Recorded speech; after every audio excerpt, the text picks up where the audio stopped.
Stipe Miocic versus Francis Ngannou, Amanda Nunes versus Megan Anderson, and Petr Yan versus Aljamain Sterling, and you have a killer main card to close out 2020. What up, Fightful fam, and welcome to your Fightful Fix Tuesday, October 6th edition. We're going to talk about UFC 256. Usman versus Burns is off, as well as Mark Hunt's latest legal battle against the UFC. Now, before we get started, if you could please hit subscribe and tap that notification bell. That goes such a long way to helping our channel grow, and we really do appreciate it. And a like on this video never hurts either. Let's get going. First up, UFC 256 headliner Kamaru Usman versus Gilbert Burns is no longer happening. Ariel Helwani and the Schmo both report that Kamaru Usman needed more time to prepare, and that is the reason for the delay in the fight. Nothing else has been confirmed as to why he needs that extended time to prepare for the fight. So UFC 256 is now with only one title fight. It is their last pay-per-view card of the year, and Amanda Nunes versus Megan Anderson for the women's featherweight title is also on the lineup. While Burns versus Usman is apparently being looked at for early 2021, perhaps January or February, it leaves the potential for Nunes versus Megan Anderson to be elevated to the sole title fight on the card, but I don't think that's going to happen. Traditionally, the UFC really likes to load up these end-of-the-year cards. If you look at last year's card, I think it was UFC 245. That card had 3 title fights. Kamaru Usman versus Colby Covington, Max Holloway versus Alexander Volkanovski for the featherweight title, and then Amanda Nunes versus Germaine de Randamie. I have 2 running theories for what's going to happen with UFC 256 now that Usman versus Burns is being delayed till 2021. The first, and I think this is probably the more likely one, is Stipe Miocic versus Francis Ngannou for the heavyweight title. It would be a rematch. Francis Ngannou was dominated by Stipe Miocic, an underdog despite being champion in the first outing. Francis Ngannou has made a lot of improvements.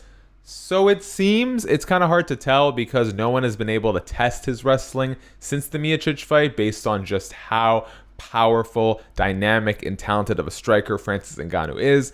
Would love to see how far both men have come. Francis Ngannou told the Schmo that that is the fight he wants and that is the date he wants. Francis actually pitched a heavyweight title fight on UFC 256 prior to the news that Burns versus Usman is no longer happening. So you have to imagine that's something the UFC is probably exploring. I think the biggest thing getting in their way is going to be Stipe Miocic. The heavyweight champ, the all-time pound-for-pound great, is no pushover at the negotiation table. If the time or the money doesn't work for him, he is in no rush to get back in there. He waited for the Daniel Cormier fight. For a long time, it seemed like it wasn't going to happen, the rematch that is, but he persisted, he held off, he demanded to get what he was owed, and he cashed in big, beating Daniel Cormier in both their second and third fights.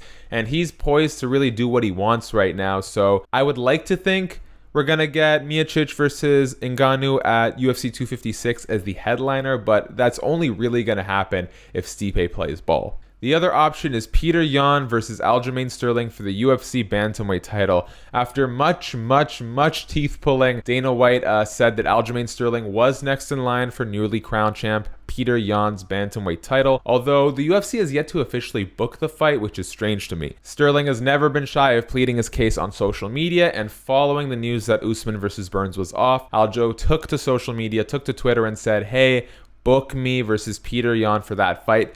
I'll note this is something that Nick Baldwin of The Score mentioned, but it's kind of troubling to me that considering how long ago the Petr Yan versus Jose Aldo title fight was and how Dana White confirmed Sterling would be next in line, it's kind of strange that Yan versus Sterling hasn't been announced yet. You know, it's possible that in an attempt to sort of bolster the main event, co-main event scene, they add that fight to UFC 256 now that they're kind of pressed for time. Not really, it's a few months away, but still, you know, they want to get a title fight on a major pay-per-view out there so that they can promote it. You have to imagine by UFC's traditional matchmaking convention, if Sterling versus Yan was added to the card, that Nunes versus Anderson would be elevated to the main event. The reason I say that is generally the UFC likes to give top billing or preference to the higher weight class, the heavier weight division. There are some exceptions here and there, particularly when Conor McGregor is on the card, but for the most part, actually that's the case in the poster behind me there, right? Conor McGregor versus Eddie Alvarez for the lightweight title is headlining over the welterweight title fight between Tyron Woodley and Stephen Wonderboy Thompson. but generally speaking, they like to have the heavier weight class first. Plus, considering the fact that Amanda Nunes has been the two-division queen of the UFC for a while now, I think she deserves top billing over Petr Yan, who will be in his first title defense, and Aljamain Sterling, who will be in his first title fight. We also could see a case where the UFC tries to triple up on their headliners and have both Francis Ngannou versus Stipe Miocic and Petr Yan versus Aljamain Sterling, and that'd be awesome. I think while, anytime Amanda Nunes fights is awesome and Aljamain Sterling definitely deserves the title shot, neither sort of draws the way Kamaru Usman versus Burns does, and I know Kamaru Usman isn't the most popular champion, but he truly is a dominant one, and I know the same can be said for Amanda Nunes, but Megan Anderson hasn't shown to be the threat to Nunes that Burns could be to Usman. Plus, Petr Yan and Aljamain Sterling, relatively new to the title picture, particularly as it concerns to the more casual audience. Francis Ngannou is a huge popular star with the casual audience. He's very easy to sell, especially for top billing, and Stipe Miocic's resume speaks for itself. So what I would really love to see, and I am actually not always a fan of these triple headliners. I feel like they can get bloated sometimes, especially if they all go to 5-round decisions. But I think Stipe Miocic versus Francis Ngannou, Amanda Nunes versus Megan Anderson, and Petr Yan versus Aljamain Sterling, and you have a killer main card to close out 2020. And let's briefly touch on Mark Hunt's latest legal spat with the UFC. He's been in legal battles with the promotion ever since 2016, when he filed accusing the UFC of numerous charges, including racketeering, in regards to his loss against Brock Lesnar. The meat of Mark Hunt's case pertains to Brock Lesnar's PED use, as well as, how quickly he was given a fight after entering the USADA testing pool. All of his claims were eventually thrown out by a Nevada state judge.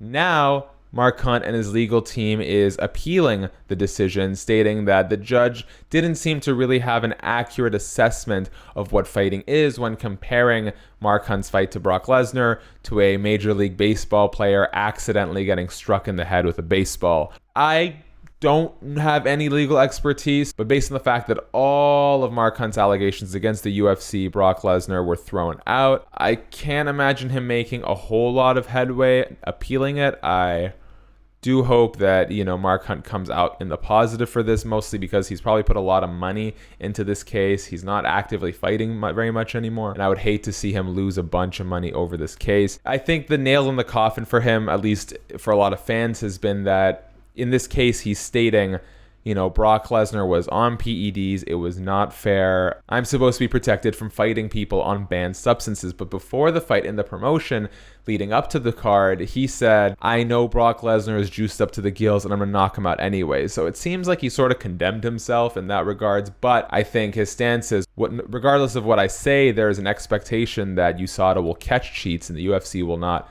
knowingly put me up against people who are juicing. But I don't have a lot to say. I'm, again, not a legal expert. Don't want to misassess anyone's stance in this legal battle. But, Mark Hunt, UFC 2020, 2021, here we go again. And that is all for today's video. If you like what we're doing with these Fightful Fixes, please go ahead, hit subscribe, tap that notification bell, and leave a like on this video. It goes such a long way to helping us do what we do. Let me know in the comments section, what would you like to see headline UFC 256, and what are the chances that Mark Hunt wins, or at least makes forward progress in this legal battle against the UFC. Until next time, I'm Shaquille Madjouri, and I know everyone hates this, but you gotta help me come up with a better end call. Then keep up with us for everything Fightful and so delightful. God, it's bad.